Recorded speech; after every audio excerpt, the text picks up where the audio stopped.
Universal. Uno de los más importantes representantes del tenis ecuatoriano es Raúl Viver. Muchos, y particularmente en esta generación, lo recuerdan como el eterno capitán del equipo Copa Davis. Pues sí, lo es un hombre récord, además, en el mundo con esta designación. Pero también fue un tenista de primer nivel. Fue el mejor juvenil del mundo. Ya nos va a recordar en qué año, 1979, si no recuerdo mal, el mejor juvenil del mundo en el tenis.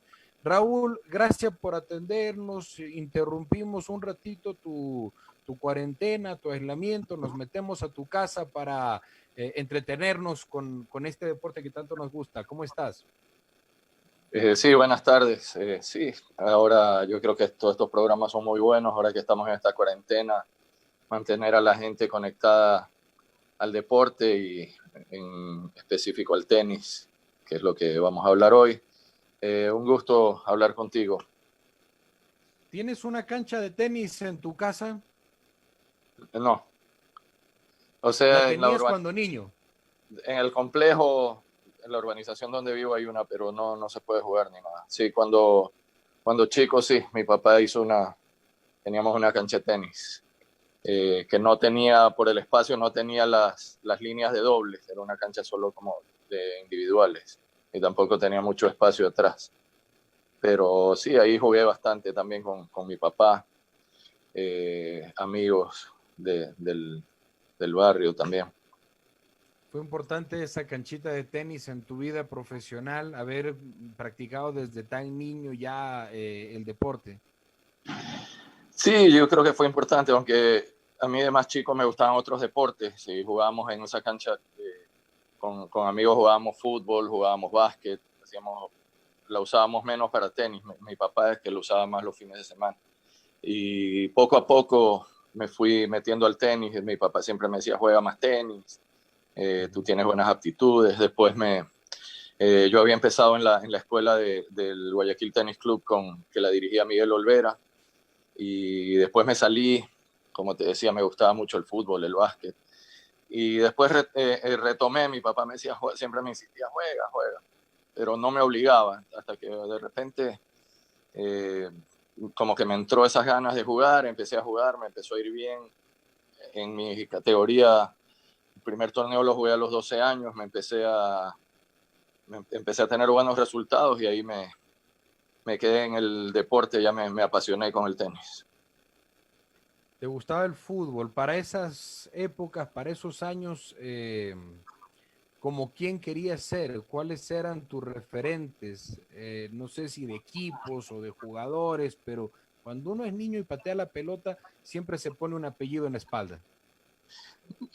Sí, bueno, en esa época y hasta ahora sí era melexista. Mi papá sí nos llevaba al estadio, éramos somos cuatro hermanos, y siempre íbamos a ver Emelec, los clásicos, y sí, había muchos referentes en Emelec de esa época: Eduardo García, Félix Lazo, me acuerdo, Guime, muchos jugadores, Pulga Guerrero, muchos de esa época, y trataba de seguirlo siempre hasta ahora sigo a Emelec, me gusta el fútbol, voy al estadio también con mi hijo cuando Los pueda. campeones del mundo, Inglaterra, Alemania, Argentina Brasil, tal vez, ¿no? Brasil no, en del los años 70. 70, cuando Brasil fue campeón mundial, yo tenía 9 años. Me gustaba Brasil mucho en esa época, incluso después me seguía gustando el año 82. Yo me acuerdo me trataba de ver todos los partidos de ese equipo de Tele Santana con Zico, Cerezo, Sócrates, Falcao. Ese era un equipazo que no pudo ganar el mundial. Yo creo que era el mejor equipo y que fútbol que jugaban. Pero finalmente aterrizaste en el tenis y también formaste parte de una generación importante. La década de los 70s, de los 80s, no se diga ya los 90s con el éxito de Roland Garros de por medio, te agarra en un instante privilegiado que quizás no lo habíamos tenido sino en los años de Pancho Segura. Sí, tuve la suerte de ser parte de una una gran generación de tenistas y, bueno, los que ustedes conocen, Ricardo Icaza, Andrés Gómez, campeón de Roland Garros, y yo, que fuimos durante muchos años los que conformamos la base del equipo de Ecuador durante más de una década. Jugué yo casi 13 años, me parece, Copa Davis. Y no solo eso, sino antes, en esa época que te hablo del Guayaquil Tennis Club, desde los 12 años había un grupo muy grande, una competencia muy buena, muchos chicos, otros que mucha gente no los conoce, Hernán Luque, Donny Lobo, los hermanos Pazmiño. Era un grupo muy grande, y obviamente con Andrés Gómez, conmigo, y toda esa competencia, ese grupo que aparte éramos muy unidos, pero teníamos mucha competencia entre nosotros, eso yo creo que nos ayudó mucho a ir creciendo como tenistas a todos. Si pudieras marcar diferencias entre esa época del tenis y la actual, ¿cuáles serían las más importantes que encuentras? Una cosa que, por ejemplo, nosotros en esa época, a los 12, 13, 14, yo te diría hasta los 18, yo ni siquiera pensaba en ser profesional, pero entrenábamos mucho, más que nada por pasión, por ganas, pero no había muchos referentes de tenistas profesionales jugando el circuito permanentemente. O sea, en esa época no había. Empezó Ricardo Icaza, que es 3 años mayor que yo, empezó con el profesionalismo, y creo que Andrés y yo lo seguimos. Ahora eso está mucho más. Ahora casi cualquier chico que juega de 12, 13 te dice quiero ser tenista, quiero ser tenista. Y como que ahora incluso los padres, ahora hay más mi hijo puede ser tenista, y es como que podría ser una opción de carrera, y antes eso como que no era visto como una opción. ¿Tu padre aún vive? ¿Pudo verte No, grande? Murió el año pasado, el 2019, hace poco más de un año, en enero. Pero bueno, te acompañó prácticamente los años más importantes de tu carrera. Sí, todos. No, la verdad, él fue el que me impulsó mucho al tenis, me acompañó mucho fuera del país, siempre tuvo mucha confianza en mí. La verdad que creo que la mayoría de los torneos, cuando él me acompañó fuera del país, casi siempre los resultados fueron excelentes. Siempre para mí fue una gran motivación, aunque él no se metía mucho en la parte de tenis, sino más que nada motivar, apoyar. Y esa puede ser otra diferencia, que antes los padres como que no se metían, apoyaban, y el entrenador era el que mandaba, ¿no? Ahora hay tanta información en las redes, todo, a veces los padres ven ciertas informaciones y muchas veces se cuestiona al entrenador o el trabajo del entrenador, o hay padres que piensan que pueden, sin tener experiencia, pueden ser entrenadores del hijo, y muchas veces eso complica, ¿no? Complica al chico y complica al entrenador. Estamos conversando con Raúl Viver, una leyenda del tenis ecuatoriano, varios récords, y por supuesto todavía la banda de capitán del equipo Copa Davis por más de 25 años. Como todos los deportes, además, Raúl, el dinero ha transformado mucho al tenis. Hoy hay mucho dinero alrededor de este deporte en relación al que tú pudiste jugar profesionalmente ya incluso. Claro, totalmente. O sea, los premios han cambiado, la organización yo creo que ha mejorado en todo sentido. La tecnología permite, hay mucha ayuda también a los árbitros con el ojo de halcón. El deporte ha evolucionado.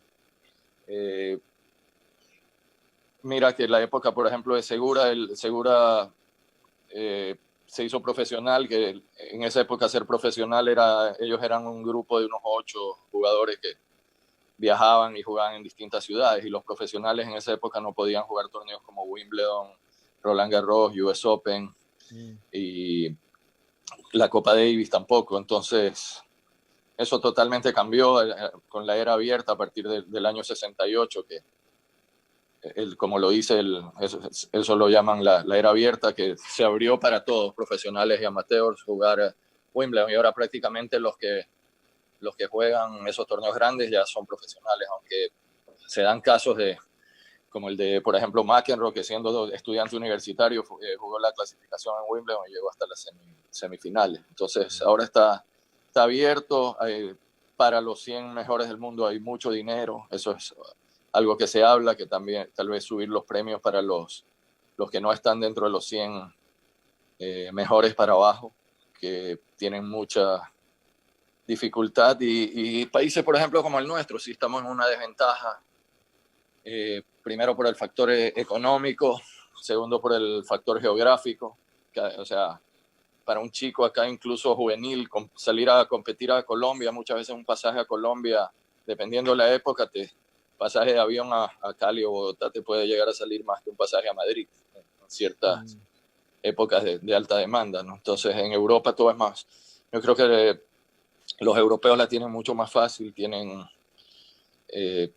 vuelos por 20, 30 euros, a veces algo increíble dentro de Europa, o cogen un tren o cogen un carro 2, 3, 4 horas y están en otro país, pueden competir bajando muchos los gastos. Además que muchas veces las federaciones de ellos sí tienen los recursos como para apoyar a los mejores jugadores y acá siempre ese es un tema que es complicado, el tema del apoyo económico, sobre todo el tenis, que cuando pasas al profesionalismo al principio no tienes que jugar torneos pequeños donde no ganas mucho dinero y sí te cuesta mucho desplazarte, viajar, tener más aún viajar con un entrenador, que ahora prácticamente no hay nadie que viaje solo y eso cuesta mucho, y eso es lo que yo a veces le hago ver a la gente, que nuestros jugadores principales de Copa Davis muchas veces tienen que ir a torneos solos,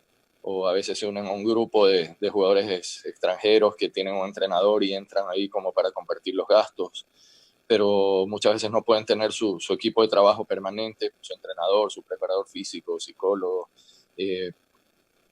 o por lo menos el entrenador que pueda viajar con ellos 30 semanas en el año, que es más o menos lo que juegan. Entonces es una desventaja grande, ¿no? Es una lucha desigual muchas veces. Tú jugaste contra Andrés Gómez, jugaste con Andrés Gómez. Creo que oficialmente jugaron 2 veces, ¿no? Una para ti, una para él. Sí, así es. Andrés me ganó en Florencia, el torneo ATP de Florencia, donde él fue campeón. Me parece que eso fue el año 86, por ahí 86, 87. Y yo le gané una semifinal en un torneo en Estados Unidos, en Pembroke Pines, el año 91, donde yo también pude ser campeón de ese torneo. ¿Qué cambió en el país cuando Ecuador ganó el Roland Garros? Estamos hablando de 1990, era un éxito sin precedentes. Tú fuiste testigo y sobre todo protagonista también desde el interior del deporte. ¿Cómo podemos extrapolarnos hacia allá y ese triunfo inédito y hasta el momento irrepetible? Sí, no, un triunfo espectacular. O sea, si tú mismo te pones a ver en Sudamérica cuántos tenistas ganaron Roland Garros, y son Vilas, Gómez y Gaudio, no hay más en toda Latinoamérica, ¿no? Entonces, a Vilas, que también le ganaste, ¿no? También, sí, bueno, ese fue un ídolo mío, él era unos años mayor, un ídolo de nosotros desde muy pequeño. Yo creo que fue clave para el desarrollo del tenis sudamericano, y en Argentina concretamente. Hay una historia del tenis en Argentina antes de Vilas y otra después de Vilas. Y sí, aparte tuve el gusto de conocerlo. Una vez estuve en París una semana entrenando con él y con Víctor Pecci. Íbamos a entrenar al club de él que se llama Vitis. Él era dueño de un club que se llama Vilas Tiriac Sturza, que eran 3. Tiriac, que fue su entrenador durante muchos años y manager después. Y entonces lo pude conocer y compartir con este ídolo, ¿no? de la juventud. Y es un monstruo y un ejemplo por esa capacidad que tenía de trabajo y de sacrificio. Siempre su enfoque era 100% al tenis. Retomemos un poco lo que nos estabas contando, ese cambio que sucedió en el país. En ese tiempo el presidente era Rodrigo Borja, que era también otro tenista, además. Me imagino que en su entusiasmo, de una u otra forma, alentó también el desarrollo y la práctica del deporte, más aún con el éxito ya de ustedes y particularmente del Roland Garros.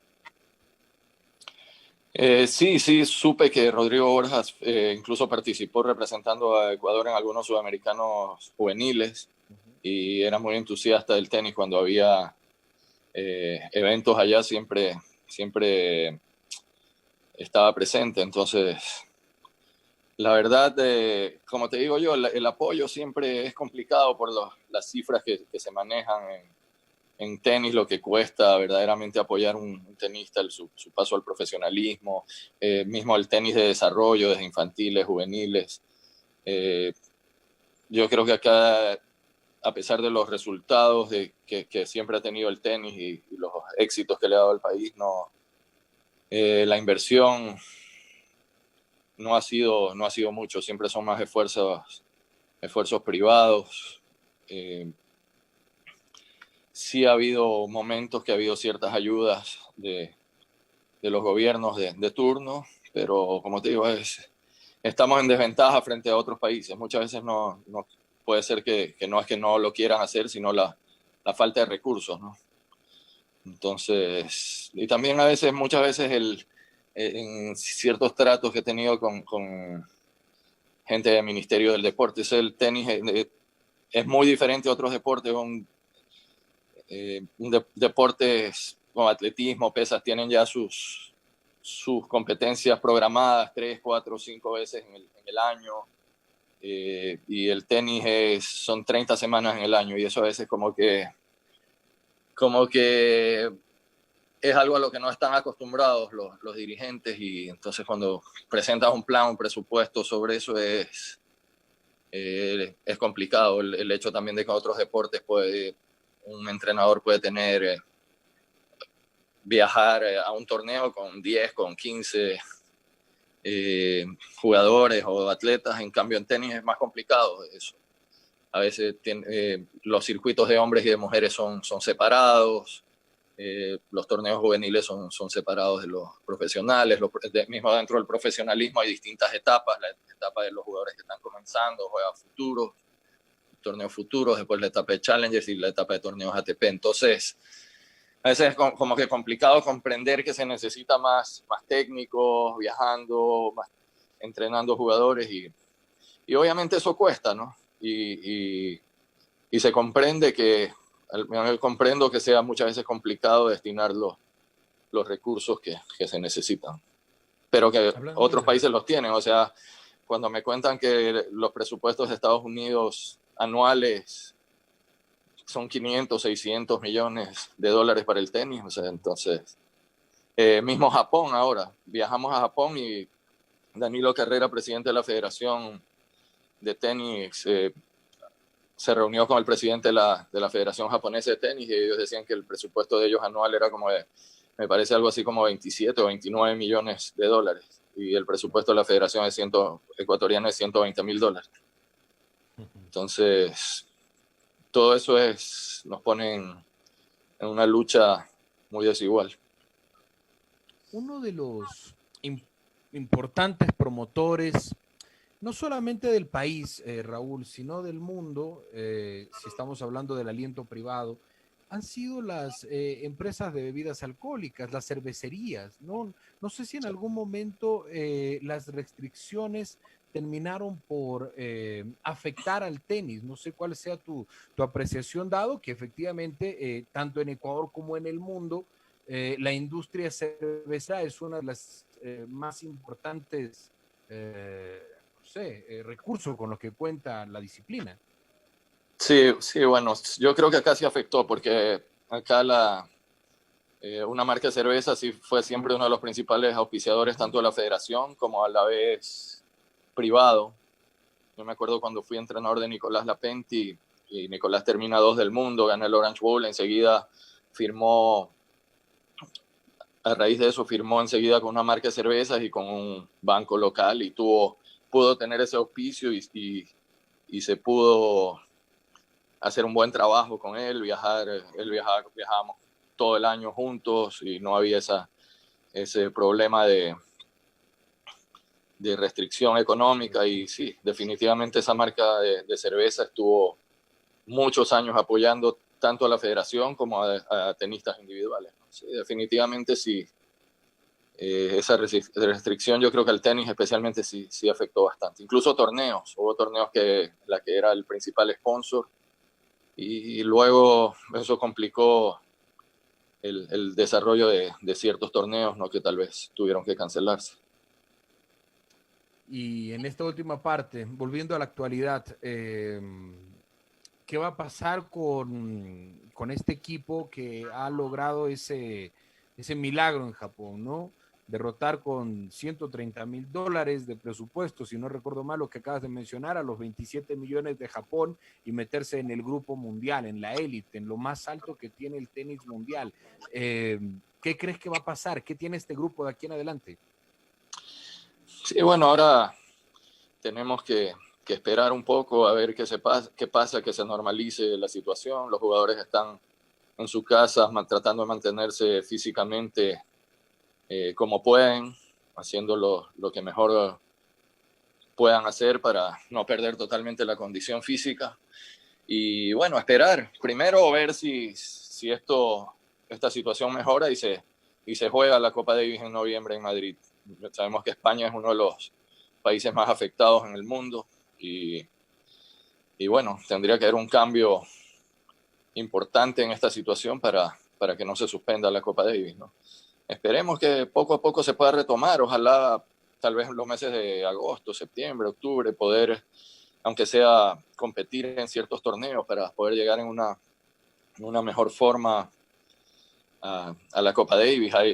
Sabemos que hay jugadores que sí tienen o han tenido en otros países la posibilidad de entrenar en canchas privadas o sé que, por ejemplo, en Estados Unidos el otro día hablábamos con Shapovalov, el canadiense, que es muy cercano tiene una buena amistad con Roberto Quiroz. Hicimos un Zoom también con alumnos de nuestra academia, de Academia Gómez Viver, que tenemos con Andrés Gómez, y él participó y él dijo que él estaba entrenando, que él estaba en Florida y le abrían a pocos jugadores profesionales, le abrían el club en ciertos horarios para que puedan entrenar.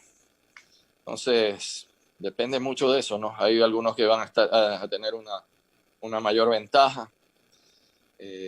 Sé que Emilio, Roberto, Diego Hidalgo no han salido de sus casas para nada en estos días. Se está viendo una posibilidad de que tal vez los dos puedan salir y usar la cancha de su urbanización 1 hora y media al día y que les den como un permiso especial solo a ellos, ¿no? A ellos 3 que viven juntos ahí en la misma urbanización y hay 2 canchas y que solo puedan ellos ir. Yo creo que sería algo factible y algo justo, ya que ellos viven del tenis y tienen que mantenerse y son personas que representan al país. Y yo creo que solo salen unos metros de su casa y están ellos que están, Emilio y Roberto prácticamente viven al lado y han estado todo este tiempo juntos, encerrados.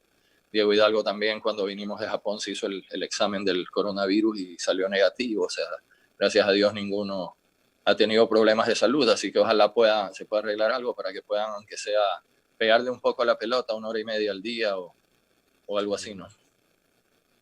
En los últimos 30 segundos que nos quedan de programa, Raúl, ¿te gusta la nueva modalidad de la Copa Davis, el enfrentamiento por grupos, una sola sede? Yo creo que es diferente.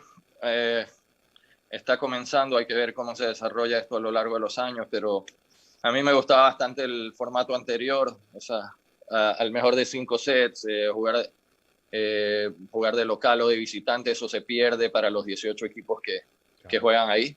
Yo creo que ahí España tiene una gran ventaja, ya ganó y ahora defiende su título jugando siempre de local. Es el único país que durante estos, me parece que son 5 años que se firmó para que jueguen en Madrid, va a tener una ventaja permanente. Y como dicen muchos países, muchos hinchas, aficionados en muchos países, no vamos a tener la opción de poder ver a nuestros jugadores en nuestro país. Entonces hay un poco de todo. Ahora los premios Pichincha económicos Universal. mejoraron para las federaciones, van a recibir más dinero. Entonces hay pros y contras, ¿no? Habrá que darle un tiempo y evaluarlo bien. Un abrazo, gracias por atendernos, Raúl, que la salud siga estando en tu casa, con tus seres queridos, con tu familia, y que esta larga trayectoria siga siendo fructífera para los jóvenes talentos en el tenis. Un fuerte abrazo desde Quito, desde Pichincha. Ha sido Raúl Viver, el capitán de la Copa Davis. Hoy nos ha acompañado en nuestra programación de Coñeque. Bajamos el telón, nos vamos con las noticias y... Gracias. Por supuesto, quédese con nosotros en la programación de Pichincha Universal. Un abrazo, gracias, buenas tardes.